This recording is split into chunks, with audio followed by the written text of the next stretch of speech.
Rain drizzled down in fine sheets as the crowd gathered outside the old restaurant on Main Street. The lights glowed warm inside, music floating through the glass, and laughter spilling out with the sound of clinking glasses. Everyone was being ushered in, everyone but her. Emily sat in her wheelchair near the door, holding a small clutch against her lap. She was 24, a writer, and tonight was supposed to be her best friend's engagement dinner. But when she reached the entrance, the hostess's expression changed. "I'm sorry, miss," the hostess said, trying to sound polite but not managing it. "We don't have enough space inside for a wheelchair. It's a bit tight." Emily's smile faltered. "That's okay. I don't mind tight. I just need a corner spot." The hostess shook her head. "It's not that simple. You'll block the walkway. It's against regulations." Emily's stomach twisted. She'd heard this before. Regulations, space, maybe next time. She knew what it meant. They didn't want her inside. "I can fold the chair," Emily offered, trying one more time. "I'll make it work." The woman sighed, glancing nervously toward the manager. "I'm really sorry, miss. We're full tonight." Emily looked past her. There were empty tables. She could see them clearly. Her hands tightened on her wheels. "You're not full," she said quietly. "Miss, please," the hostess murmured. "You're making a scene." The words hit harder than the rain outside. Emily turned her chair slowly, her throat tight. The laughter and chatter from inside felt like another world, one she wasn't invited into. That's when she heard it, the deep rumble of engines. For motorcycles rolled to a stop at the curb, chrome glinting under the streetlights. The sound made heads turn. Even the hostess froze. The men who stepped off their bikes looked like thunder wrapped in leather, tall, broad, tattoos catching the light. At their front was one with a black jacket stitched with a silver emblem, the Iron Hawks. The leader pulled off his helmet, revealing sharp eyes and a calm, solid face. He scanned the crowd once before his gaze landed on Emily. "You all right there, miss?" he asked, voice steady deep. Emily blinked, startled. "I'm fine." He looked at the hostess, his tone suddenly colder. "You the one telling her she can't go in?" The hostess stammered. "Sir, I was just following policy." "What policy?" he cut in. "The kind that says people in wheelchairs don't deserve dinner?" The color drained from her face. "And no, of course not. It's just—" "Then fix it," he said, stepping closer. "Now." The manager rushed out, sweating under his collar. "Sir, please, there's no need for—" "There's every need," the biker said flatly. "I saw her sit here in the rain while people walked past like she wasn't there. That ends tonight." The other bikers moved silently behind him, a quiet wall of presence. No threats, no shouting, just pressure, the kind that made injustice shrink under its own weight. The manager swallowed hard. "We can make room. Of course. Right this way, miss." Emily's eyes widened. "Wait, that's not—" "It's fine," the biker said gently, placing a hand on the chair's handle. "You deserve to be inside like everyone else." The restaurant went quiet as he wheeled her in, the sound of rain replaced by the slow creak of her wheels over polished wood. The staff scrambled, moving chairs, setting the table. The biker leaned down. "You good?" Emily nodded, her voice soft. "Thank you." He smiled. "Don't thank me. Thank yourself for showing up." He turned to leave, but before he could, the manager called out awkwardly. "Sir, please. You and your friends are welcome too. Dinner's on the house." The biker smirked. "We don't need free food. Just respect." Then he left, his boots echoing through the silence until the door closed behind him. That night, Emily sat at her friend's table, laughing, eating, pretending her heart wasn't racing. But when she looked outside and saw the flash of headlights rolling down the wet street, she smiled. The next morning, the story hit social media. Disabled woman denied entry, motorcycle club steps in. It spread like wildfire. People demanded accountability. The restaurant issued a public apology. But what no one knew was what happened a week later. Emily was working at her desk when she heard engines again. She rolled to the window, and there they were, parked outside the diner where she usually wrote. Hawk, the same biker who'd helped her, leaned against his bike holding a box. Inside was a custom-built chess-style wheelchair tray, lightweight, adjustable, engraved with a hawk in flight. A note rested on top. "No door stays closed when you keep rolling forward. Hawk and the Iron Hawks." Emily's eyes filled. She wheeled outside, grinning through tears. "You didn't have to do this." Hawk shrugged. You didn't have to fight back. But you did. People noticed that kind of courage. From that day on, she joined the Iron Hawks community outreach rides, not on a bike, but leading them in her chair, rolling beside engines that once scared her but now sounded like freedom. And every time they stopped somewhere new, she'd look at Hawk and say with a smile, "You know, they should have just let me in the first time." He'd grin back. "Their mistake.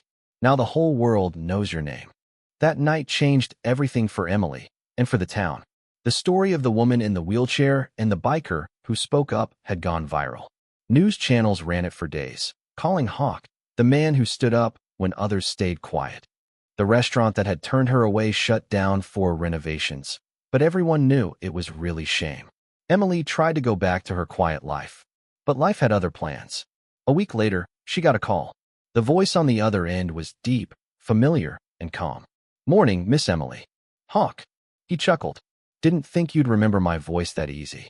She smiled. "It's not one you forget. What's going on?" "We're hosting a charity ride this weekend," he said, "raising funds for wheelchair access ramps around town. You're coming." Emily laughed softly. "You want me on a bike?" He paused. "No, ma'am. I want you leading the ride." She froze. "Hawk, don't overthink it. Just show up. The boys already built something special for you." She didn't know what he meant until Saturday morning. The sun was out, the sky wide and blue. Hundreds of bikes lined the street, chrome glinting in the light. People cheered from sidewalks. And at the front stood Hawk, grinning beside a custom-built motorcycle with a sidecar, specially designed for her wheelchair. She blinked, stunned. "You're kidding." He shook his head. "We call it Freedom One. Built it ourselves. You ride next to me." Her throat tightened. "Hawk, it's beautiful." He smiled. "So are the things we fight for." With help from the crew, they locked her chair into the mount. The engine started, low, powerful, alive. As the crowd cheered, Hawk leaned close and said, "You ready to show them what strength really looks like?" She grinned, the wind already tugging her hair. "Let's ride." The engines roared to life. Dozens of bikers followed as they rode through town, not fast, but steady, proud. Kids waved from sidewalks. People clapped. For once, all eyes weren't on her chair. They were on her freedom. When they stopped at City Hall, Hawk stood in front of the crowd, his voice booming over the mic. "This," he said, gesturing toward Emily, "is what courage looks like." A woman denied a door didn't roll away. She broke it open for everyone behind her. So from now on, every Iron Hawks ride will raise money to make this town fully accessible. Ramps, elevators, the works. The crowd erupted. Emily tried to speak, but her voice caught. She rolled forward, tears in her eyes. "You didn't have to do this," she said softly into the mic. Hawk smiled. "No, but you did your part. Now we're doing ours." By sunset, they'd raised enough money for 20 access ramps and wheelchair paths across the county. The mayor himself came to shake Emily's hand, but she barely noticed. All she could think about was how it felt. The wind on her face, the thunder of engines beside her, and the knowledge that she'd gone from being denied entry to leading the way. A few days later, the Iron Hawks came to the diner where she worked. Hawk dropped a small box on the counter. Inside was a key, engraved with the same Hawk symbol. "What's this?" she asked. "Freedom One's yours," he said. "She belongs with her pilot." Her jaw dropped. "Hawk, no. I can't." He raised a hand. "You already did enough. Just promise me one thing. When you roll proud." She smiled through tears. "I will." That night, after they left, Emily parked the custom bike outside the diner. The reflection of its chrome caught the light of the neon sign, glowing like a promise. And for the first time in a long time, she didn't feel small. She didn't feel like she had to ask for space. She was the space, loud, bright, unstoppable. Because somewhere down the road, a biker had decided her fight was worth his roar. 2 months later, Emily's world had changed completely. She wasn't just that girl in the wheelchair who got denied entry anymore. She had become a symbol. Her story was being shared by advocacy groups, biker communities, and everyday people who had once felt invisible in public spaces. But Emily never wanted fame. What she wanted was progress. That's why she said yes when Hawk called again. "Remember when I told you we'd make this bigger?" he said through the phone, his voice calm, but laced with excitement. She smiled. "You've already done more than enough, Hawk." He chuckled. "You think small. I'm talking about nationwide. access ramps, mobility programs, scholarships, all under one banner. She froze. You're serious? Dead serious, he said. And I want you to lead it. Emily's heart raced. You want me to lead it? Yeah, he said simply. You've got the voice, the fire, and the brains. The Iron Hawks can roar, but you make people listen. That's how the Freedom Path initiative began. The next few weeks were a whirlwind. Hawk and his crew reached out to every biker chapter they knew, and soon there were riders in every state volunteering to build ramps, deliver medical equipment, and escort people with disabilities safely across towns. Emily, meanwhile, coordinated everything, from her chair, her laptop open, her determination unshakable. News stations started calling it Wheels and Steel, the movement that changed America's roads. But not everyone liked it. One evening, as Emily left the diner after closing, she saw something spray-painted across the wall. Stay in your lane. The words were jagged, dripping red under the streetlight. Her chest tightened, but before she could react, the sound of motorcycles echoed from the distance. Within minutes, 3 bikes rolled up, the Iron Hawks. Hawk pulled off his helmet, his face unreadable. You okay? Emily nodded shakily. Yeah, just words. He stared at the graffiti for a long time, then looked back at her. Then let's answer them with action. The next morning, when the town woke up, the wall didn't say stay in your lane anymore. Now it read, in bold white paint, every road is for everyone. And underneath it, the symbol of the Iron Hawks, a flying hawk wrapped around a wheel. From that moment, things changed again. The Freedom Path initiative exploded. People donated vans, construction supplies, mobility aids. Motorcycle clubs teamed up with disability organizations. Schools invited Emily to speak. And Hawk, the man who once stayed in the shadows, stood quietly beside her every time she rolled up to a podium. One day, while they were preparing for a rally in Chicago, Hawk handed her a black leather jacket. The same kind his club wore, but different. The back wasn't stitched with Iron Hawks MC. Instead, it read, Freedom Hawks, roll with pride. She stared at it, her throat tight. You made me part of the crew? He smiled. Not part, leader. You're the reason we fly higher. That night, she wore the jacket for the first time as she led a convoy of bikes through the city streets. The sound of engines thundered behind her, and people lined the sidewalks waving flags that said freedom for all. The woman who once sat outside a restaurant, humiliated and small, now rolled proudly at the front of hundreds of riders. Cops saluting, kids cheering, the roar of justice filling the streets. At the final stop, Hawk parked beside her, removing his helmet. You realize, he said, nodding toward the endless line of riders, none of this would have happened if that hostess had just done the right thing. Emily smiled, the city lights reflecting in her eyes. Funny how closed doors create open roads. He laughed softly. Guess you taught us all how to move forward. As the crowd chanted her name, and the sound of engines echoed like thunder rolling across the sky, Emily looked around and whispered to herself, This is what freedom sounds like. And from that day on, the Freedom Hawks became a movement that never stopped, a brotherhood and sisterhood of wheels and steel, proving that courage doesn't always roar from engines. Sometimes it rolls quietly, straight through every door that was ever closed. Weeks passed, and the Freedom Hawks only grew louder, in sound, in strength, and in purpose. Every town they rode through left behind the echo of change. Ramps installed, schools made accessible, and people realizing that mobility wasn't charity, it was a right. But for Emily, it was more than that. It was freedom. She had spent years learning to be invisible, to shrink herself into corners so she wouldn't inconvenience others. Now, every roar of an engine behind her reminded her she didn't have to hide anymore. She was part of something unstoppable. One bright morning, Hawk called. You ready for the big one? He asked. The big one, she said, half distracted, sorting donation papers. He chuckled. You'll see. Meet us at the state line tomorrow. When she arrived the next day, her jaw dropped. Stretching across the highway were hundreds, no, thousands, of motorcycles. Lines of chrome and color gleaming under the sun. News vans, drone cameras, even police escorts.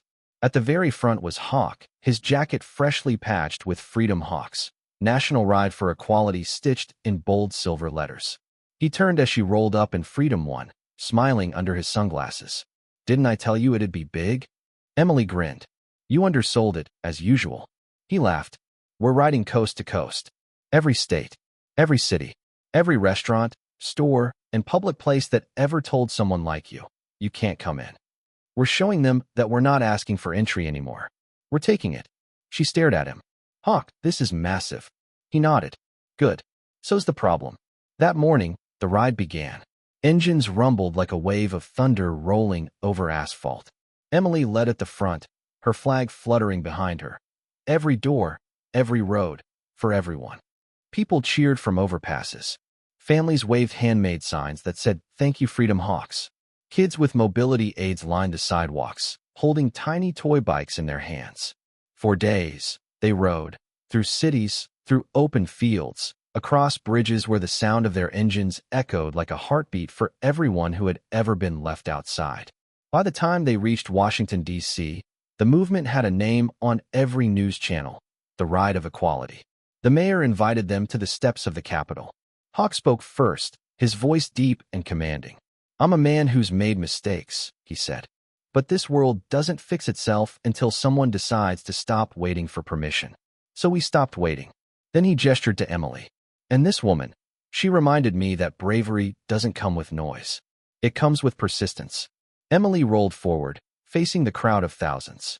The sight was overwhelming. Riders, kids, veterans, parents, people in chairs, people with canes, all holding their own homemade Freedom Hawk patches. Her voice shook only for a moment. Then it steadied. I used to think a closed door meant I wasn't welcome, she said. But it turns out it just meant the door needed fixing.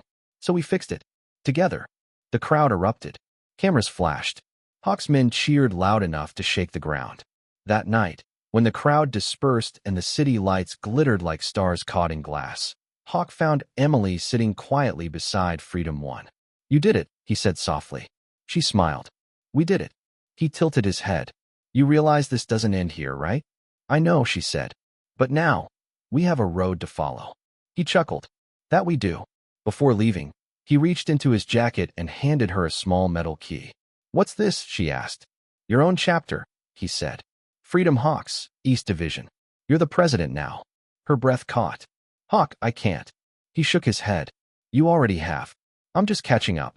The next morning, she led her own ride out of D.C., smaller, quieter, but no less powerful. As the engines roared behind her and the sun rose over the horizon, she smiled through the wind. Because for the first time, she wasn't following anyone. She was leading, the way she always should have been. And somewhere far ahead, Hawk's words still echoed in her heart. The road isn't for those who wait. It's for those who ride. And ride she did, not just for herself, but for everyone who had ever been told no. Because now, the sound of freedom had wheels.